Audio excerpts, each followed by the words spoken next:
मैं सुबह अखबार देखता हूँ ना, एक कमल कमल फूल वाले कुछ हैं, वो सारा दिन वो झाड़ू वाले को गाली देते हैं। अपने काम भूल जाओगे जब उसके उसी का नुक्ता चीनी निकालोगे। भैया कमल वालों, तुम्हारी गठरी में चोर लग रहा है, अपना घर संभालो। जैसे लोकसभा में हारे हो वैसे विधानसभा में 0 आएगी, मेरी गारंटी है, लिख लेना आप। देखो, गुरु कब बनता है? जब उसके पास चेले हो। नेता कब बनेगा? जब उसके पास वर्कर हो।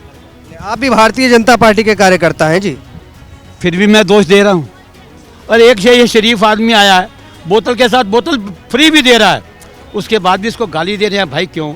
अगर प्रधानमंत्री जी सच देखना चाहते हैं तो एक दिन अपनी लाइट जला के देख ले, कभी 1 मिनट भी लाइट जाए तो मैं उनका गुलाम हो जाऊंगा।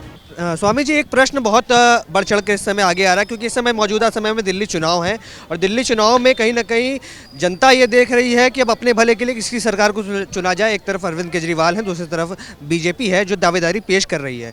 कहीं ना कहीं इनके बीच में टक्कर की लड़ाई होने की भी आशंका है। तो स्वामी जी से ही जान लेते हैं कि स्वामी जी किसकी सरकार बनते हुए दिख रहे हैं? दिल्ली की बात कर रहे हैं, अब युवाओं की बात कर रहे हैं। अरे भैया, मैं सुबह अखबार देखता हूँ ना, एक कमल कमल फूल वाले कुछ हैं, वो सारा दिन वो झाड़ू वाले को गाली देते हैं। अरे भैया, तुम उसको गाली देना छोड़ो, अपना काम करो। अपने काम भूल जाओगे जब उसके उसी का नुक्ता चीनी निकालोगे। बुजुर्ग कह गए हैं, किसी के नुक्ता चीनी नहीं करो, किसी की मीन मेख मत निकालो। बुरा देखना है, खोड़ पर देखना है, अपने काम की देखो। तुम्हारी पार्टी में कितने चोर घुसे हैं? एक कहावत है, गठरी में लागा चोर। भैया कमल वालों, तुम्हारी गठरी में चोर लग रहा है, अपना घर संभालो, फिर बाद में पछताओगे। फूट पड़ रही है वहां पर। जैसे लोकसभा में हारे हो वैसे विधानसभा में 0 आएगी, मेरी गारंटी है, लिख लेना आप। 0 आ रही है, बता रहे 100% 0 आ रही है। मैं गलत नहीं कहूँगा, याद रखना आप। बहुत आत्मविश्वास नजर आ रहा है इस समय बीजेपी के अंदर, और कहीं ना कहीं ये दावा ठोक रही है कि सरकार बना ले, वो भी पूर्ण बहुमत के साथ। वो सपने भूल जाओ, वो सपने भूल जाओ। जो आपस में बोलते नहीं है, दिल्ली का जो आपका कार्यालय, वो आपस में बोलते नहीं है। वहाँ क्या होता है, कभी जाके देखा ना। प्रदेश का जो हिंदुस्तान का दीनदयाल उपाध्याय है, वहाँ देखा ना, एक दूसरे से बात नहीं करते हैं, तो वो क्या लड़ेंगे, क्या जीतेंगे? जो वर्कर आरएसएस का था वो टूट गया था। आरएसएस साथ है तो ये जीत जाएंगे।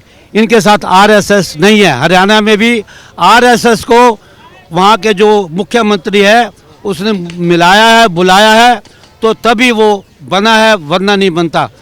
देखो, गुरु कब बनता है? जब उसके पास चेले हो। नेता कब बनेगा? जब उसके पास वर्कर हो। अब जब इनके पास वर्कर नहीं होगा तो नेता कैसे बनेंगे? मैं कोई झूठ नहीं बोल रहा हूँ, मेरी कोई लड़ाई नहीं है इनसे, और मेरा कार्ड देखना है मैं कौन हूँ।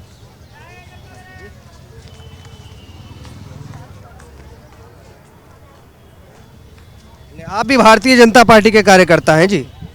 फिर भी मैं दोष दे रहा हूँ। एक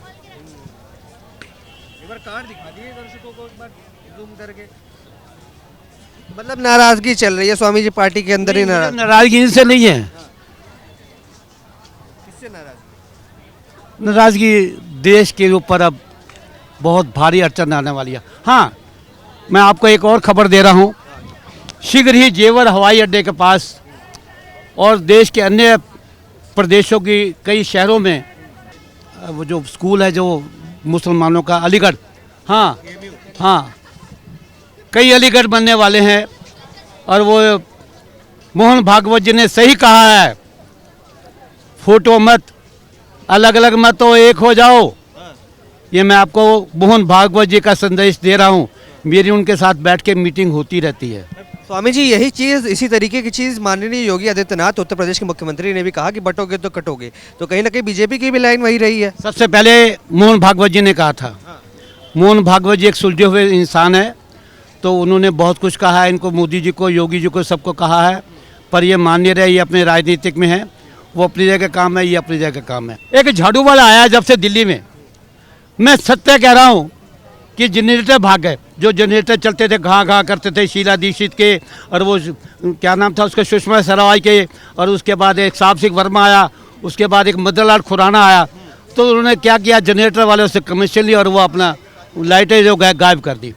और एक से ये शरीफ आदमी आया है, बोतल के साथ बोतल फ्री भी दे रहा है, उसके बाद भी इसको गाली दे रहे हैं। भाई क्यों? अरे आखिर बोतल तो सब पीते हैं भाई। कौन ऐसा आदमी है, कौन नेता है जो कहता मैं बोतल नहीं पीता? मुझे इतना अपनी छाती पे हाथ रख के बता दो आप। मैं गारंटी देता हूँ पीने में सब सबसे आगे हैं। जब बोतलें खुलती है ना तो सब एक दूसरे पे लड़ते हैं। भैया गुस्ताखी माफ़। जो मेरे से कहा अगर आपको अच्छी लगे या बुरी लगे मुझे माफ़ करना, ये मेरे मन की बात है, मोदी के मन की बात नहीं है। मेरे प्यारे दोस्तों, जब से ये झाड़ू वाला आया है तब से आज तक 1 मिनट भी लाइट नहीं गई है। बच्चे स्कूल में पढ़ते हैं या कॉलेज करते हैं, कारखाने कभी बंद नहीं हुए, कभी एडिटिंग दूरदर्शन की कभी बंद नहीं हुई। पहले हॉस्पिटलों के वो ऑपरेशन रुक जाते थे, लाइट नहीं होती थी। मुझे मालूम है जब मैं एडिटिंग कराता था अपने प्रोग्राम की तो मुझे 3-3 घंटे क्या एक दिन भी मुझे वेट करना पड़ता था। लेह लद्दाख से लेकर श्रीनगर तक वहाँ जो उनका रमज़ान का महीना होता है तब भी वहाँ लाइट नहीं होती थी, जबकि लाइट वहाँ श्रीनगर की अपनी है, वहाँ की लाइट अन्य स्टेटों को जा रही है। वो बेचारे रमज़ान के दिनों में भी वहाँ पर उनको लाइट नहीं मिलती थी। और आज पूरे दिल्ली में हर घर में जहाँ मीटर लगा है, जहाँ बल्ब लगा है, वहाँ लाइट है।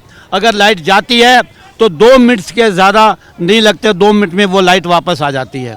ये मेरी आपसे बात है। अगर प्रधानमंत्री जी सच देखना चाहते हैं तो एक दिन अपनी लाइट जला के देख ले, कभी 1 मिनट भी लाइट जाए तो मैं उनका गुलाम हो जाऊंगा। तो जिस तरीके से देखा आपने जनता की राय दिल्ली चुनाव को लेकर, तमाम ऐसी खबरें हम आप तक पहुंचाते रहेंगे।